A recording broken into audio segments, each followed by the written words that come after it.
बोलो thank you Jesus. मैं तैयार हूं आपके वर्ड को एक्सेप्ट करने के लिए। प्रभु यीशु मसीह के सामर्थी नाम में हम मांगते हैं। तारीफ करो जोर से। हालेलुया। आप ब्लेस हो ऑलरेडी। उसका हार्ट क्या था परमेश्वर के लिए? खुला हुआ। और रास्ते में जब वो परमेश्वर के भवन में जा रहा था, 1000 होम बलि उसने चढ़ाए। उसी रात को परमेश्वर ने विजन दिया और बोला तुझे क्या चाहिए? उसने कहा तेरा दास जो छोटा सा लड़का है, जो अंदर बाहर आना जाना नहीं जानता, तो तेरी इतनी बड़ी प्रजा का न्याय कर सके, मुझे बुद्धि चाहिए। और बाइबल कहती है परमेश्वर ने उसी रात उसको बोला कि मैं तुझे बुद्धि भी दूंगा और मैं तुझे इतना पैसा भी दूंगा, ऐश्वर्य भी दूंगा, जो आज तक मैंने किसी राजे को ना तो दिया ना तो दूंगा। कुछ भी अपने आप नहीं होता। रूथ का परमेश्वर की ब्लड लाइन से जुड़ना, दाऊद की ग्रैंड मदर बनना, यह अपने आप नहीं हुआ था। यह उसका डिसीजन था कि मैं अपनी बूढ़ी सास को नहीं छोड़ूंगी, क्योंकि मुझे वापिस जाके यहोवा की आराधना करना नसीब नहीं होगा। हालेलुया। यह उसका क्या था? अपना एक डिसीजन, अपना एक फैसला, जिसने परमेश्वर के बीच में उसको जोड़ के रखा और यीशु मसीह की ब्लड लाइन में उसे जोड़ दिया। आज भी जब अब्राहम से लेके या आदम से लेके यीशु मसीह तक जब पीढ़ियों का वर्णन किया जाता है, कभी 42 पीढ़ियों का, कभी जब आप उसके माता के पिता के पिता की वर्णन को देखते हैं, तो उसमें रूत का जिक्र है, रूत के हस्बैंड का जिक्र है। आमीन। मरियम आसमान से उतरी हुई फरिश्ती नहीं थी। बाइबल कहती है इसी धरती पे जीने वाली थी। और उसने कहा था, जब परमेश्वर ने उसको बोला था कि मैंने तुझे चुनता हूं इकलौते यीशु मसीह को पैदा करने के लिए, और तू गर्भवती होगी, तो बाइबल कहती है उसने कहा था परमेश्वर ने अपनी दासी की दीनता के ऊपर क्या की है? दृष्टि की। हालेलुया। कोई गरीब है इसलिए अपनी गरीबी में ब्लू फिल्म में देख रहे हैं, क्योंकि उसे निराशा है, मैं अमीर क्यों नहीं हूं, मैं ऑस्ट्रेलियन क्यों नहीं हूं, मैं कैनेडियन क्यों नहीं हूं, मेरा वीजा क्यों नहीं लगा। बाइबल कहती है जब यीशु मसीह पैदा हुए तो इजराइल की व्यवस्था के अनुसार उन्होंने अपने पहलौठे बच्चे को छुड़ाने के लिए एक जानवर लेके जाना था। और उनके पास अगर पैसा ना हो तो परमेश्वर ने कहा था तुम बड़ा जानवर मत लेके जाना, तुम कबूतर को ले जाना और उसके बदले अपने पहलौठों को छुड़ाना। और बाइबल कहती है मरियम और उसका हस्बैंड जो थे वो कबूतरों का जोड़ा लेके गए थे। उनके पास इतना पैसा भी नहीं था। पैसा ना होने के बावजूद भी परमेश्वर के साथ वो फेथफुल थे, वफादार थे, और परमेश्वर ने इतने बड़े काम के लिए उन्हें चुना। हालेलुया। अगर आप अपनी लाइफ में इंतजार करोगे कि परमेश्वर पहले गवाही दे तो मैं पवित्रताई में चलूं, या मैं नशा छोड़ दूं, या मैं गलत काम करना छोड़ दूं, तो आप कहीं और बैठे हो, आप परमेश्वर के राज्य में नहीं हो। उन्होंने पहले डिसीजन लिया। परमेश्वर ने नहीं कहा रूथ अगर तू डिसीजन ले तो मैं तेरे आने वाले टाइम में तुझे एक अच्छा पति दूंगा, तेरे दुखों को दूर कर दूंगा। परमेश्वर ने कुछ नहीं कहा, बाय फेथ वो चली। इसलिए पौलुस ने कहा बिना विश्वास के उसे प्रसन्न करना अनहोना है। आपकी लाइफ में ऐसा काम हो सकता है, आपको जब सामने कुछ भी नजर ना आए तो भी आप डिसीजन लेते हो कि नहीं मैं परमेश्वर के साथ खड़ी हूं, मैं प्रभु के साथ खड़ा हूं, आगे क्या है मुझे मालूम नहीं, लेकिन वो चंगा करे ना करे वो मेरा परमेश्वर है और होगा, छुड़ाए ना छुड़ाए वो मेरा परमेश्वर है और होगा, आशीषित करे ना करे। आमीन। तो परमेश्वर ने क्या कहा? परमेश्वर ने किसी को भी बिना गवाही के नहीं रहने दिया। मरियम को नहीं रहने दिया, रूथ को नहीं रहने दिया, किसी को भी रहने नहीं दिया। बाइबल कहती है जो मरियम की रिश्तेदार थी अलीशिबा, लिखा अपने बुढ़ापे तक बांझ रही। इसलिए नहीं कि वो पापी थे। बाइबल कहती परमेश्वर की आज्ञाओं और विधियों पर वो निर्दोष चलने वाले थे। जब उसकी बारी आई, चिट्ठी डलती थी, लॉटरी डलती थी, लॉटरी 10 बंदों में। आज कौन परमेश्वर के भवन में अंदर जाके रीति रिवाज पूरा करेगा? लॉटरी लगती थी। उस दिन लॉटरी जो लगी वो अलीशिबा के हस्बैंड की थी। वो कह सकता था कि मुझे क्या फायदा हुआ निर्दोष चलने का, क्योंकि अभी तक मेरे पास एक बेबी नहीं है। आज का विश्वासी होता तो वहां लॉटरी के टाइम वहां होता भी ना, पता लगे चक्कर के थे और बियर पी के बैठे साइड देखे थे। आज दुखी सीगा हो, क्योंकि किसी ने ताना मार देता कि तेरे होया तो है नहीं कुछ, तू प्रेयर भी करता है, बाइबल भी पढ़ता, तेरे होया तो है नहीं कुछ, इसका कि निराश शिकार बियर पी के साइड से बैठा आज, पर बाइबल कहती है वो अभी भी परमेश्वर के घर में सेवा करने के लिए मौजूद था। इस बाइबल जो मेरे हाथ में पकड़ी, इसके पीछे प्रेयर पॉइंट्स लिखे हुए हैं, जिन प्रेयर पॉइंट्स में प्रार्थना करता हूं, और अगर आप उन्हें पढ़ लें, आप 7 बार दंडवत करोगे प्रभु को, एक एक लाइन पूरी हो रही जो मैंने लिखी यहां पर, एक एक लाइन, और कम से कम 75 प्रेयर पॉइंट होंगे, 75 विषय होंगे, 75 में भी एक एक लाइन में 2-2 विषय हैं। हालेलुया।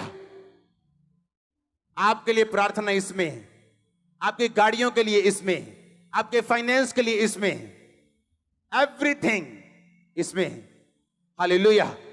क्योंकि मैं जानता हूं अपने आप कुछ नहीं होगा, मुझे वर्कआउट करना पड़ेगा, मुझे काम करना पड़ेगा, अगर मैं चाहता हूं मैं रिजल्ट लेके आऊं। प्रभु के साथ कैसा कैसा कैसा रिश्ता आपका होना चाहिए, बाइबल क्या कहती है। आपको एक बात बताऊं, बाइबल के सारे वचन हर बंदे के लिए नहीं। एक कलीसिया ने जब पौलुस के मिशनरी काम में उसकी सहायता की, पौलुस कहता अब मेरा परमेश्वर तुम्हारी हर घटी को मसीह यीशु में क्या करेगा। परमेश्वर कहता तूने जो परम प्रधान को अपना ओना मान लिया है। क्या मान लिया है?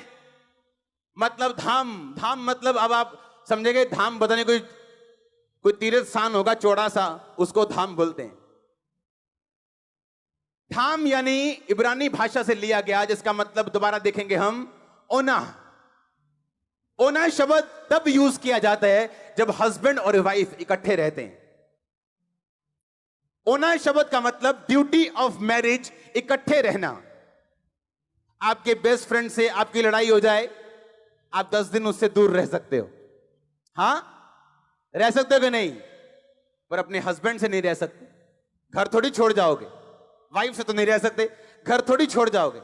हां या ना? कितने मेरी बात को समझ रहे हैं? जिस बात से आपके दोस्त के साथ आपका रिश्ता बिगड़ सकता है, पर आप अपनी फैमिली में वो रिश्ता नहीं बिगाड़ते हो। समझ रहे हो कि नहीं? हां, परमेश्वर कहता है तूने जो अपना रियल फैमिली मुझे मान लिया है। जैसे हस्बैंड और वाइफ इकट्ठा रहते हैं, अगर तू मेरे साथ इकट्ठा रहे तो कहता कोई विपत्ति तुझ पर ना पड़ेगी, ना कोई दुख तेरे डेरे के निकट आएगा। अगर आप इसको पढ़ो तो परमेश्वर ने कहा इंग्लिश में कोई प्लेग, इब्रानी भाषा में अगर आप उसे पढ़ो तो उसमें लिखा कोई ब्लो, यानी ब्लो जब किसी के फेस पे जोर से मारते हैं या किसी के सिर पे जोर से वार करते और ब्लो कर देते, खत्म कर देते हैं, उसको मिट्टी कर देते हैं, उसको बेहोश कर देते हैं।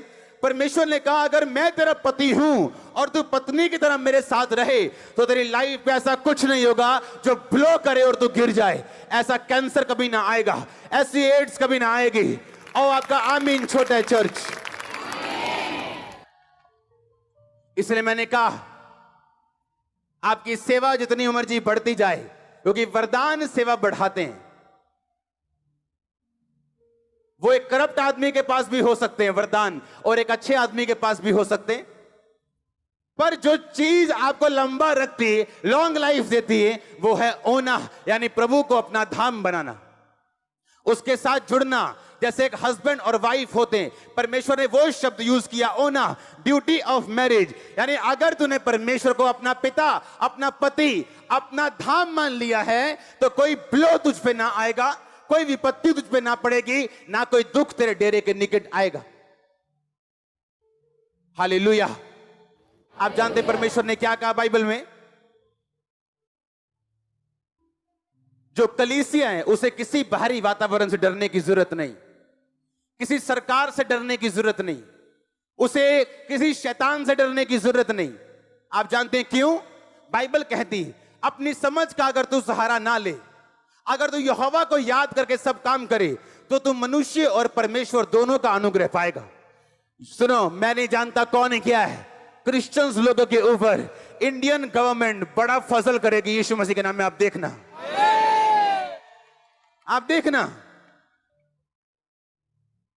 ओपनली कुछ ना हो, लेकिन खुदाबंद करवाएगा। उसने कहा तुम मनुष्य और परमेश्वर दोनों का अनुग्रह पाएगा जब आप प्रोवर्ब्स नीति वचन 3 उसकी 1 से लेके आगे पढ़ते हैं। लेकिन अगर आपको काम करना नहीं आता, एक मिस्त्री जब काम शुरू करता है दिहाड़ी से, लेबर से 200 रुपए लेबर लेता है, और अगर बुद्धिमान हो तो साथ साथ में वो मिस्त्री का काम भी देखता रहता है। कितना एटल आई है ने सूत कितना कीता, हाँ लंबाई चौड़ाई किवें कीती, काम किवें कीता, और धीरे धीरे वही लेबर क्या बन जाता है, मिस्त्री बन जाता है। अगर वही मिस्त्री, फिर मिस्त्री का ध्यान ये नहीं होता कि मैं मिस्त्री बन गया हूं, फिर वो ठेकेदार की तरफ देखता है, कितने पैसे लए ने, किवें लए ने, कितना लए ने, की हिसाब किताब लाया। फिर जब वो बुद्धिमान मिस्त्री ठेकेदार बनता है, आमीन, फिर वो ठेकेदार बन के भी खुश नहीं, फिर वो आगे देखता है बड़े बड़े कॉन्ट्रैक्टर्स ये कैसे काम करते हैं, जीएसटी नंबर लेते हैं, आगे काम करते हैं। लेकिन जो बुद्धू लेबर है वो लेबर का लेबर रहता सारी उम्र। आप समझ रहे कि नहीं? हाँ, उसी तरह एक क्रिश्चियन है तो क्रिश्चियन आता चर्च है, आमीन भी बोलते हैं, प्रेयर भी करता है, लेकिन उसे ये नहीं पता बाइबल में लिखा क्या है। मैंने क्रिश्चियन लोगों को घटनाओं का शिकार होते देखा, ब्लो होते देखा, क्योंकि आपको इसके खिलाफ प्रार्थना करनी पड़ती है अगर आप चाहते हो कि ये चीजें आपके साथ ना घटें। एक सेवा में बंदा, अच्छा बंदा, पवित्रताई में बंदा, एक हॉस्पिटल में काम करता था जहां किडनी पेशेंट आते थे। बोलता था पता क्या, कहता यार मेरे को किडनी पेशेंट देख नहीं होते डायलिसिस वाले, रब्बा जो मर्जी हो जाए किडनी का रोग ना मैनू लाई। उसको किडनी का ही रोग हुआ, दोनों किडनियां फेल हो गई, अच्छे बंदे की। क्यों? शैतान डर को सूंघता है।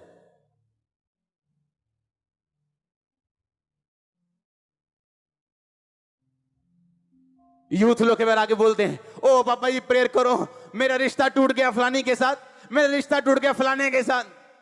ये तो अच्छी बात हो गई, द बेस्ट इज कमिंग। क्योंकि धर्मी को पता है प्रार्थना कैसे करनी, दुहाई कैसे देनी। धर्मी चुप करके बैठा रहेगा तो शैतान आएगा, थप्पड़ मार के चला जाएगा, धर्मी कुछ नहीं होगा, परमेश्वर भी कुछ नहीं बोलेगा। क्योंकि आपको काम करना है जहां आप जाना चाहते हो। जिन चीजों के खिलाफ जो नफरत है, जिन बीमारियों से आपको डर से आपको, उसके खिलाफ आपको प्रार्थना करनी, आग फेंकनी, और वो भागती नजर आएगी, दौड़ती नजर आएगी। आपके बच्चे कभी आपसे अलग ना होंगे, उनको नशा कभी अलग ना करने पाएगा, शैतान उनको कभी अलग ना करने पाएगा। आपका बिजनेस कभी फेल ना होगा, फेलियर कभी ना कहलाएंगे। मैं नहीं जानता मैं किससे बात कर रहा, लेकिन होली स्पिरिट आपसे कह रहे हैं आप फेलियर ना होंगे यीशु मसीह के सामर्थ्य नाम में। मैंने कहा फेलियर ना होंगे, आप फेलियर ना होंगे, आप फेलियर ना होंगे। होली स्पिरिट कहता तुम फेलियर ना होगी, अपने घर में, अपनी फैमिली में, अपने बिजनेस में तुम फेलियर ना होगे यीशु मसीह के नाम में। हालेलुया। लेकिन आपको काम करना पड़ता है। आमीन, आमीन। जिस टाइम आप सोते हो, कौन से टाइम सोते हो? 10 बजे, 12 फेसबुक का जमाना है आजकल, हाँ तो 12 हो गए, पहले 10-11 होते थे। जिस टाइम आप सोते हो उस टाइम मैं जागता हूं। मैं सुबह सोता हूं 8 बजे, पिछले कितने दिनों से। मुझे एक बात मालूम है, अपने आप कुछ भी नहीं होगा, नहीं होगा, अपने आप कुछ नहीं होगा। आपको उस काम के लिए प्रार्थना करनी होगी, आपको बोना होगा, आपको चलना होगा, फेथ दिखाना होगा, आपको स्ट्रांग रहना होगा परमेश्वर में। आदतें छोड़नी होंगी जो खुदा को पसंद नहीं। हालेलुया। ताकि आप आगे बढ़ सकें। शैतान को नफरत है आपके अगले लेवल से, नफरत है उसको फेसबुक देनी पड़े, उसको व्यभिचार देना पड़े, उसको चोरी देनी पड़े, वो कुछ भी देगा आपको प्रार्थना से रोकने के लिए। क्योंकि एक बार करप्शन दाखिल हुई, प्रेयर फिनिश हो गई। आप करोगे, आपको मालूम है खुदावंद सुन नहीं रहा मेरी।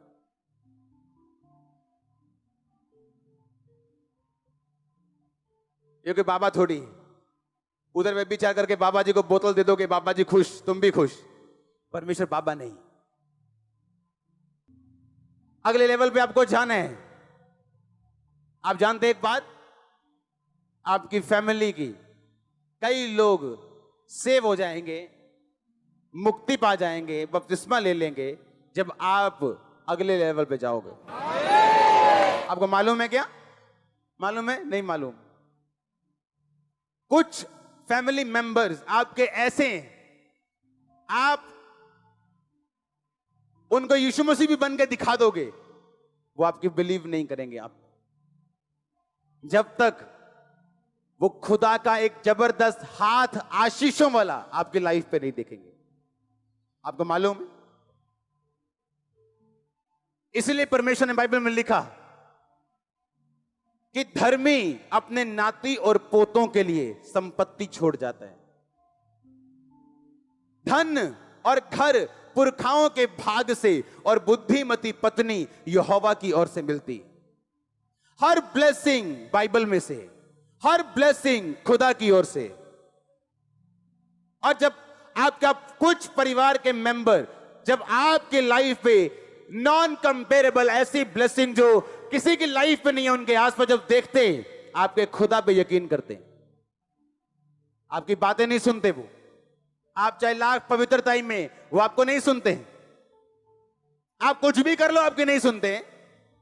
पर जब आपकी लाइफ में ब्लेसिंग एंटर करती, हर कोई सलाम ठोकता है। हाँ या ना?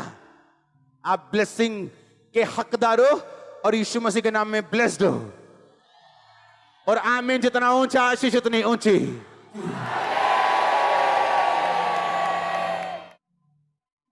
हालेलुया। मैं आप में वो बीज डाल दूंगा कि आप बढ़ोगे। आपको मालूम होगा कुछ भी अपने आप नहीं। पौलुस कहता पहला कुरिन्थियों 14 में, कहता, सुनो मेरी बात, घर जाके पढ़ना। कहता जो अन्य भाषा में बातें करता है वो अपनी ही उन्नति करता है। आप समझ रहे कि नहीं? शरीर की उन्नति और किसकी उन्नति? आत्मा की। आपको बाइबल समझ नहीं आती थी, आप पढ़ते हो लेकिन समझ नहीं आती। लेकिन जैसे जैसे आप आत्मा में बढ़ते हो, आपको बाइबल समझ आती है। लेकिन जो गैर भाषा बोलेगा वो शरीर की उन्नति लेगा, आत्मा की उन्नति लेगा और प्राण की उन्नति लेगा। जब प्राण की उन्नति होती, आपकी फैमिली में, आपके क्लोज में, आपके दूर में जो रिलेशनशिप्स हैं आपकी, वो स्ट्रांग होती। मन मुटाव नहीं होता फिर फैमिली में। पता है ये राइट है, करना है, हस्बैंड को भी, वाइफ को भी। पर जहां आत्मा की गैर भाषा नहीं है, वचन की नॉलेज नहीं है,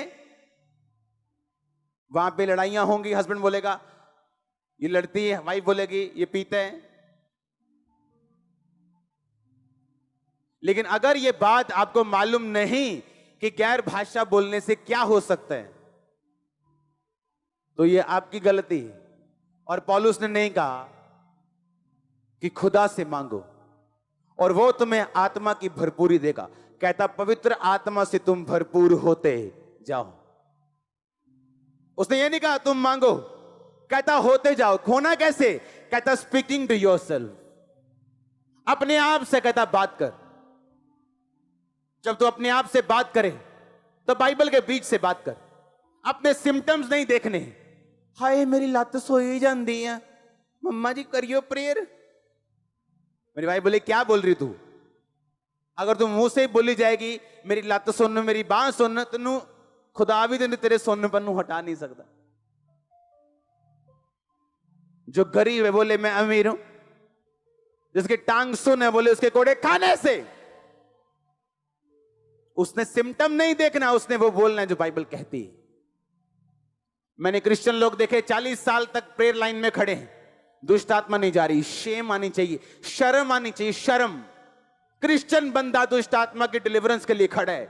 आपके अंदर इतनी पावर है, आप अपने मुंह से शैतान को शर्मिंदा करके सारी उम्र बिना खेले शैतान पे फतेह पाके जी सकते हो, सिर्फ अपने मुंह से। प्रेयर की जरूरत नहीं, नहीं जरूरत, मेरे वर्ड्स लो, प्रेयर की जरूरत नहीं। बाइबल कहती है मैंने तुम्हें सांपों और बिच्छुओं को रौंदने का पूरा अधिकार दिया, किसी वस्तु से तुम्हें कुछ हानि नहीं होगी। लेकिन तुम कहते हो नहीं जी, शैतान तो 40 साल तो मेरे पीछे एक ही में जा सकता है, मैं तो ना या गाटी पाई है पूरी, मैं तो जान ही नहीं देना इनू।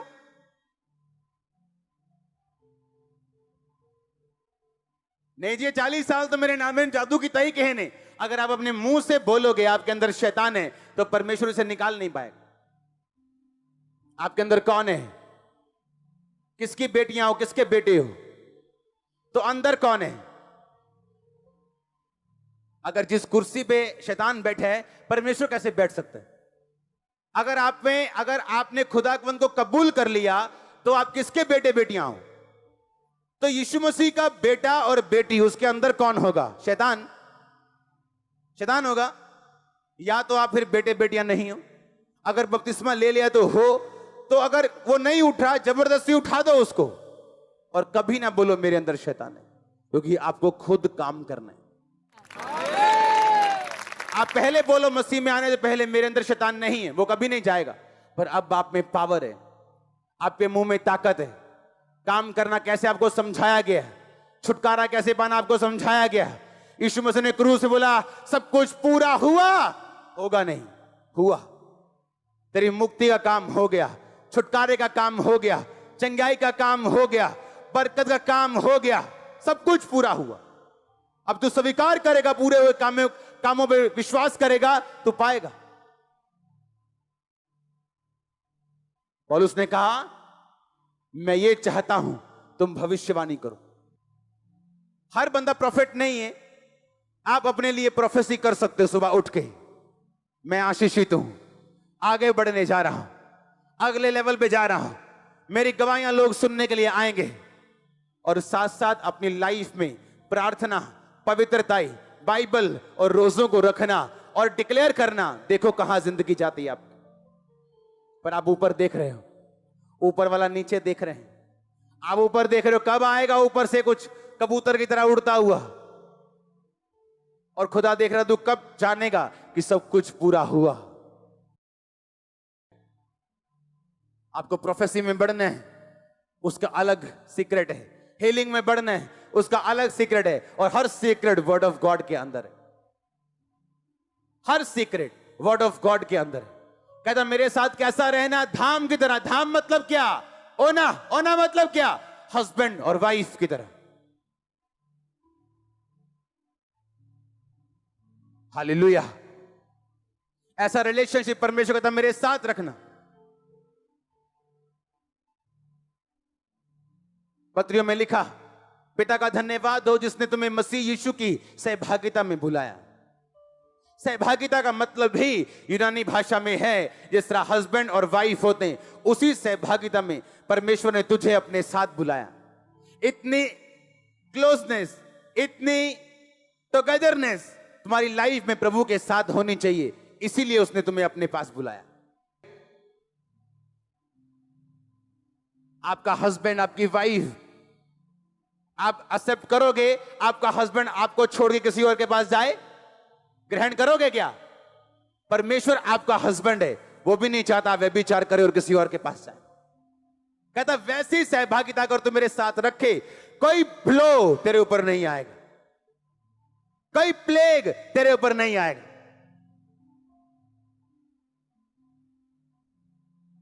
लड़ो और जीतो, क्योंकि कुछ ब्लेसिंग्स ऐसी जो आपके परिवार के उद्धार का कारण बनेंगे।